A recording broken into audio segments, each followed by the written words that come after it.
I'm Mellisa Smith. I'm Spencer Ziegler, and welcome to Data Lit, a podcast for educators by educators. And we're doing a little mini series on how to bridge the gap between accountability data and school improvement. So last episode, Mellisa, you and I were more talking about the theoretical. We were, going through a Center for Assessment article on this topic. But for this episode, we want to make it a little bit more practical and investigate what this looks like when working with schools. So for this, we decided to bring in an expert to help us with this conversation. So we're thrilled to be joined by Lauren Curtis, Director of Progress Monitoring and Tiered Support. Lauren, thank you for joining us. Thank you for having me. Excited to be here. Yeah. So can you tell our listeners a little bit about yourself? Sure. I am a WCPSS newbie. I've only been here since 2022, but prior to that, prior to that, I was in Granville County. I was a middle school teacher, elementary principal, middle school principal, and then served in central services in student services as the senior director of student services. And since I've moved to Wake, I've worked in the southwestern area as the senior administrator for that region. And then I moved over to academics last year, working with the secondary team. Nice. All right, so let's dive into our questions. So the first one is around, accountability systems kind of have this way that it feels as though it drives a compliance mindset. So how do you help schools see accountability more as a learning process rather than a punitive one? Sure, I think that's really key. I think that as you're working with teachers, PLCs, schools, that it's really important to think about what's the end goal, right? And it's not like percentages and school performance grades aren't compelling. Like what are they're not to me. I'll say.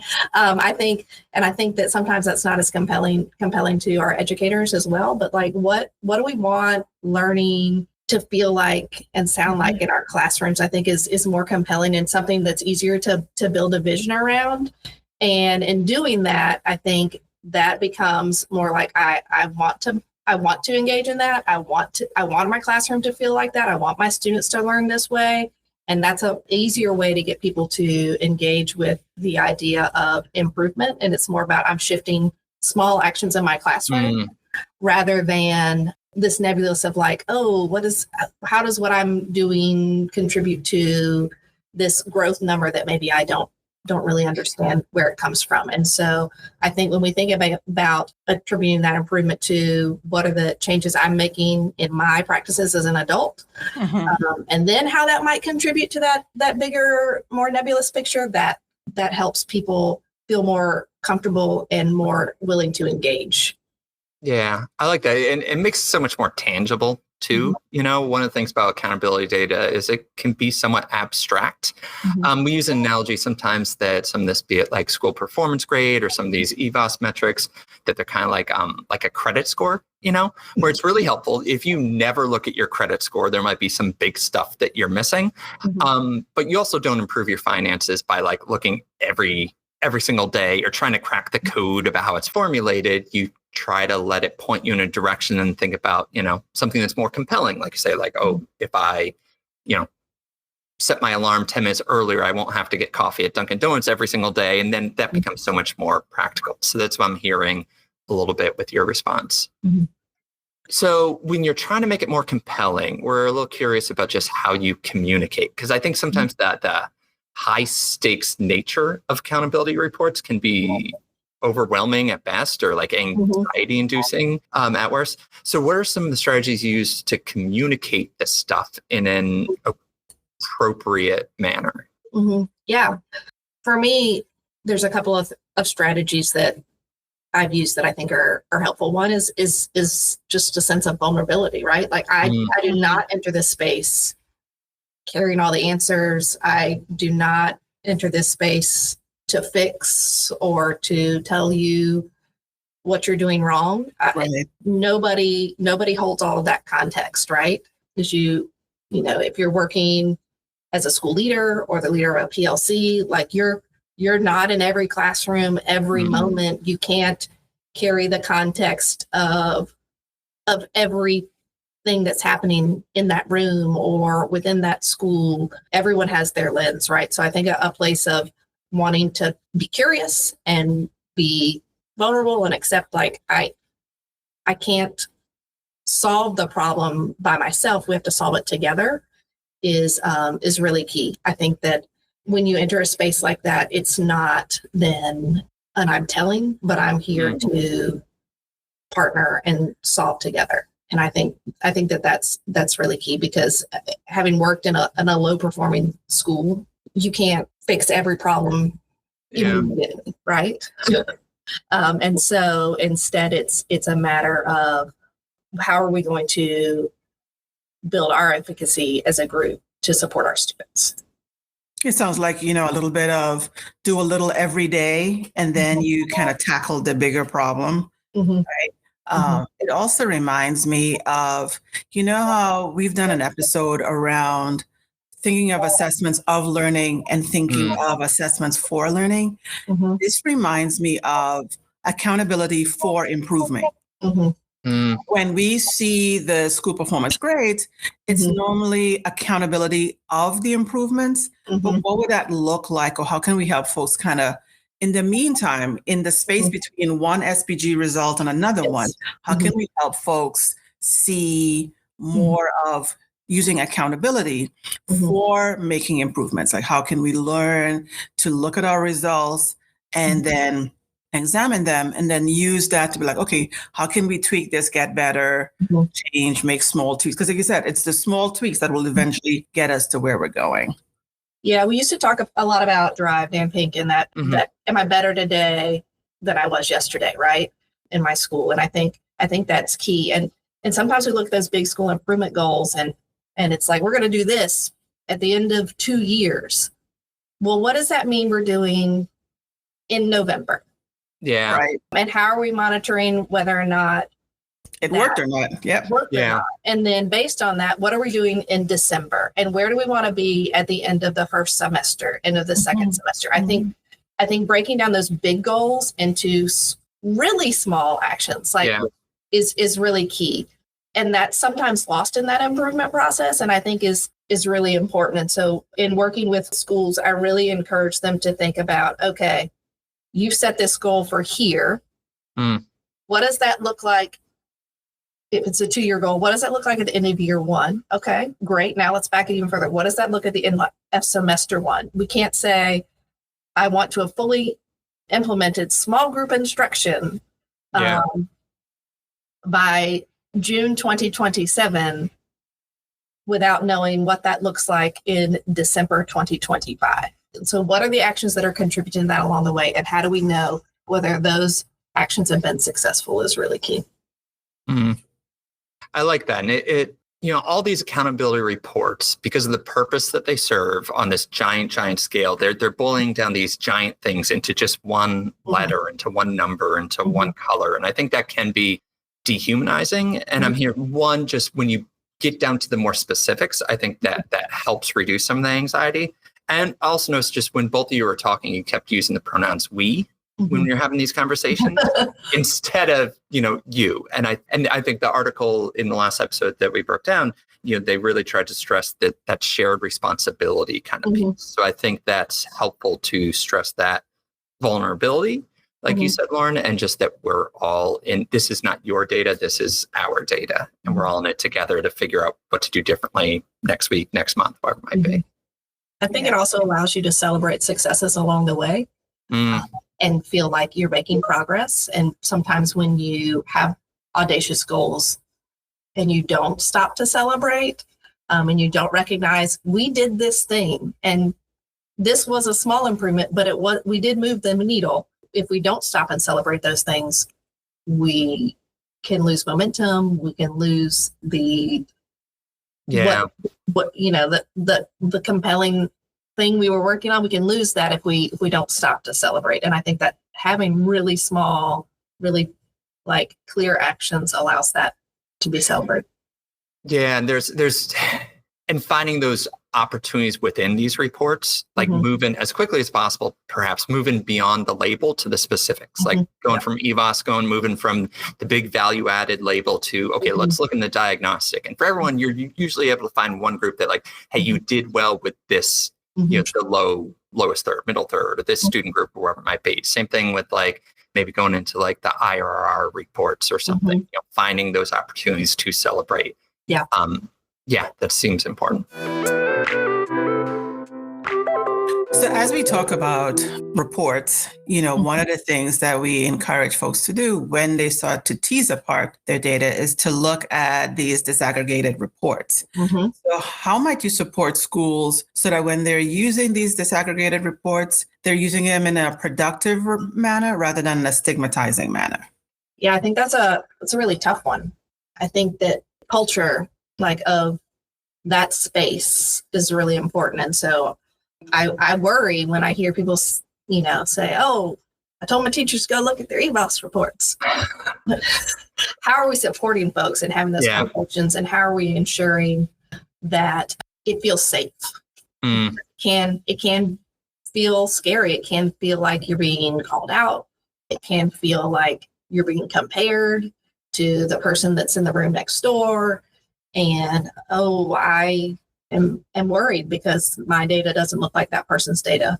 And so I think there's also a worry that, you know, we get into education because we want to help and to make a difference. Like it's one of my values. One of the reasons I became an educator, right? I wanted to make a difference in the community where I was raised. And so when you see that you're not making that impact, perhaps in a particular area, that can feel really scary. That can feel like maybe you're not in the right place or doing the right work. And I think especially as we're in a place where some of our teachers are coming in as ALI and they're very passionate and they want to make this difference. And they made this leap, like, to see that you weren't successful is hard because you want to be making a difference for those students and you want to be making an impact so that they can be successful moving forward. And so I think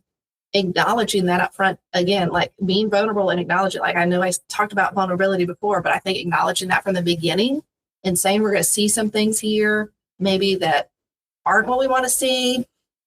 So we're going to talk about what changes we can make to get us where we want to be. Remember, this is our big picture, but also what are the things to celebrate? And even if it's one small thing, it's a place to start. And to me, that's really important. I think we don't celebrate enough, but I also sometimes we celebrate for the sake of celebrating, but really like, okay, this is a piece that we can celebrate for real, like not just because we want to celebrate something, but also how do we then say, how do we think we got this impact? I think, I think about that lucky leading chart. I'm failing at remembering the name of this thing right now, but can we pinpoint how we made that impact? Yeah. So that then we can perhaps replicate it. Yeah, that's a great point. It makes me think of like John Hattie's research on just feedback, and you have feedback on the task, whether someone was right and wrong, feedback on the processing, the steps you got there, the self-regulation, the like choices, how you spent your time, and then feedback on that identity, that self. And one of the things that he stresses in this research is that feedback on the identity level without the other things, without knowing how you got there, is extremely anxiety inducing, not just bad for the quote unquote bad labels, but also for the good ones. If you don't know what you did to earn that positive reinforcement that we all seek, then that feels awful because like, how do I hold on to this thing that feels like it's sand slipping through my hands? Yeah. I think I also want to lift up the importance of culture in all of this work. Yeah. You mentioned that, right? So, we previously did an episode around culturally responsive assessments and the need to go deeper than just knowing like whether your students are male or female or, what ethnic group they belong to, like really truly unpacking the totality of your students and seeing them, right? We have a learning model that is really big on one of the pillars being see me. Are we seeing our students and what does that look like? How does that translate when we're looking at instruction and assessments?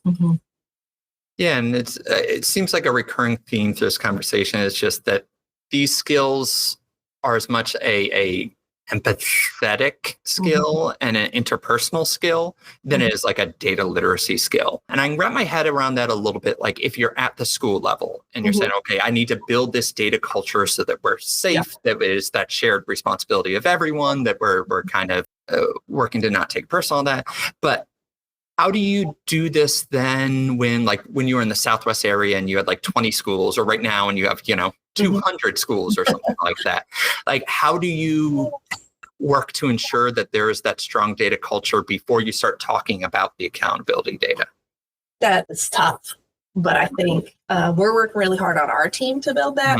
In time, I mean, you guys were recently at one of our team meetings talking with us about how to use that data, but we also sometimes just spend some time talking about what we're hearing or what things mean to us. We had a really rich conversation in our team meeting a couple months ago about bubble kids and because we hear that terminology a lot, and what do schools think bubble kids are, and what do we think bubble kids are, and if we're using that terminology, what does that mean about other kids, and maybe the meaning we're placing upon some of those other terms like high kids and low kids, and what does a low kid look like? What does that mean? And so I think we try really hard to think about the terminology that we're using as we're interacting with schools, but also as we're having those conversations and calling each other out when we think maybe we're having some bias leak into our conversation or making some assumptions about a particular school or a particular assessment. We're always trying to think really hard about how that might be impacting the support that we're providing, either at the district level or within a particular school or PLC. We also spend a lot of time looking not just at assessment data, but also at the data we collect around our supports that we're providing. And as we're working in a tiered model, like, are we really leveling up in the school, the most support, and how hard it is to say no to somebody that's maybe requesting something that they've had in the past, but because they're not receiving a particular level of support that's going to look different than it has in the past. And that's tough, because that those needs, even if it's a high performing school, those needs exist for particular groups of students within all of our schools.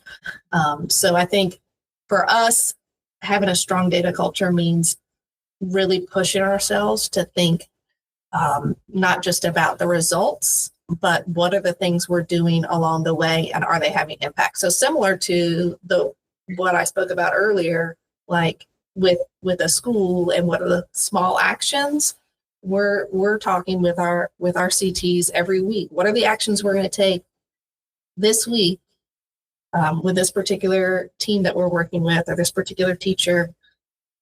And how are we going to know whether or not that was successful? And so sometimes it's a really similar approach when we get to the school level, but we're constantly thinking about how do we know we're successful as a team? Because just like it's hard for a school to say this action led to this result in the school performance grade, well, how do we know that the actions we're taking within a particular group are having an impact? We're trying to look at how it's shifting actions within the school and what is the impact we're seeing of those actions along the way. I like that.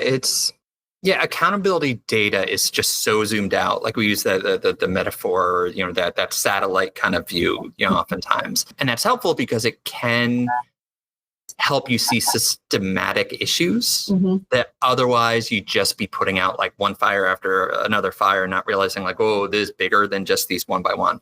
But it can be dehumanizing because you're so zoomed out.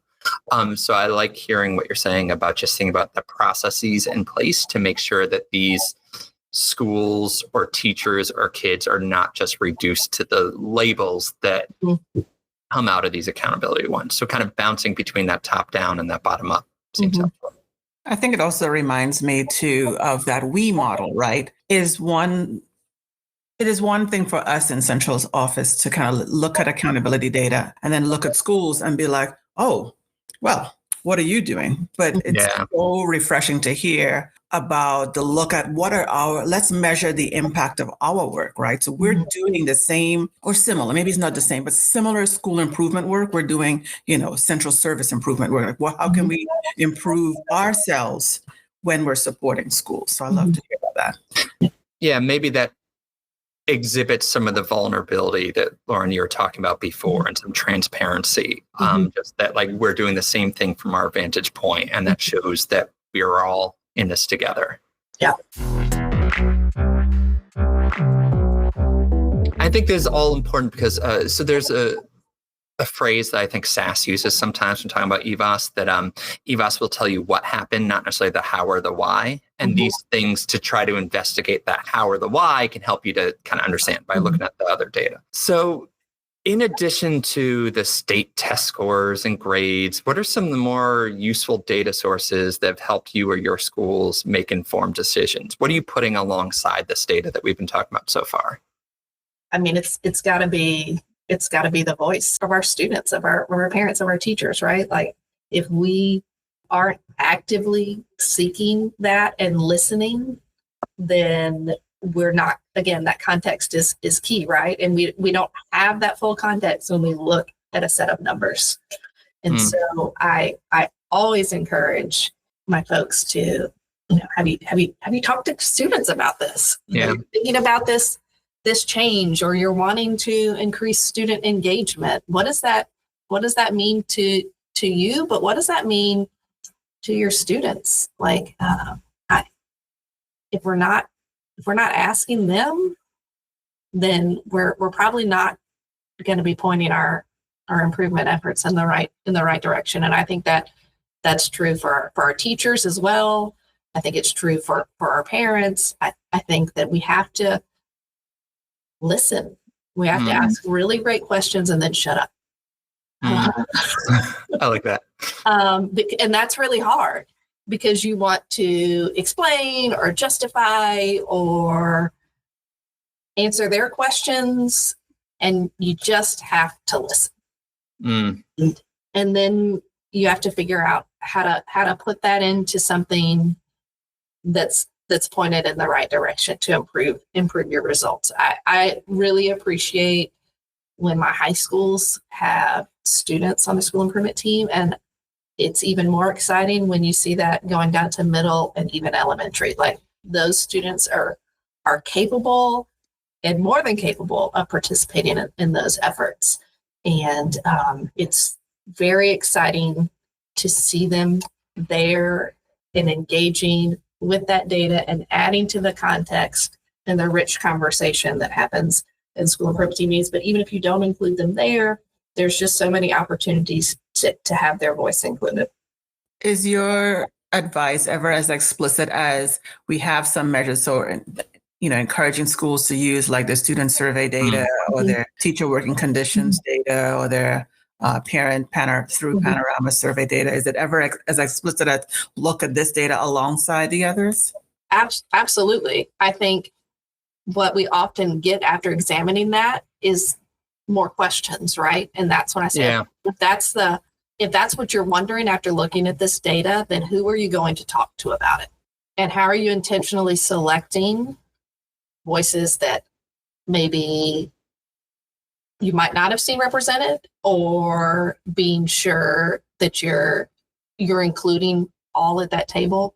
But I think what we often get is, we gave that parent survey.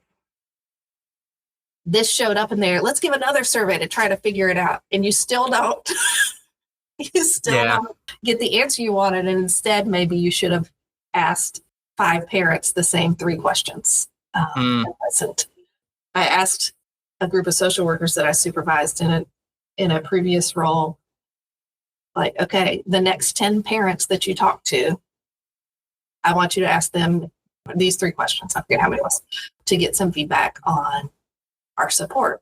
Yeah.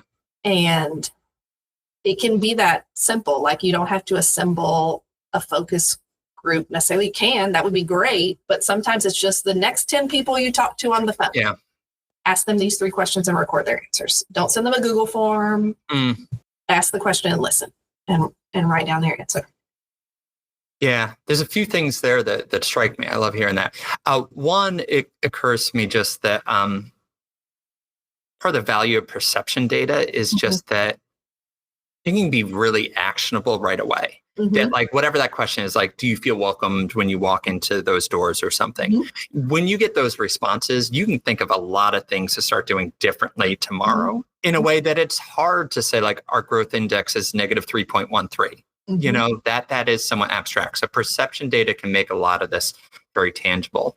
And I also like how you said, you talked about different ways to collect perception data. And we always want to stress that perception data can be just as valid and just as useful and just as objective, really, as stuff that's coming through these kind of what we more typically think of this like hardcore quantitative data, be it like a formal Google form or even just a conversation, but you stress, but write it down. So thinking of this as data that can be put alongside other data, I think is the key there.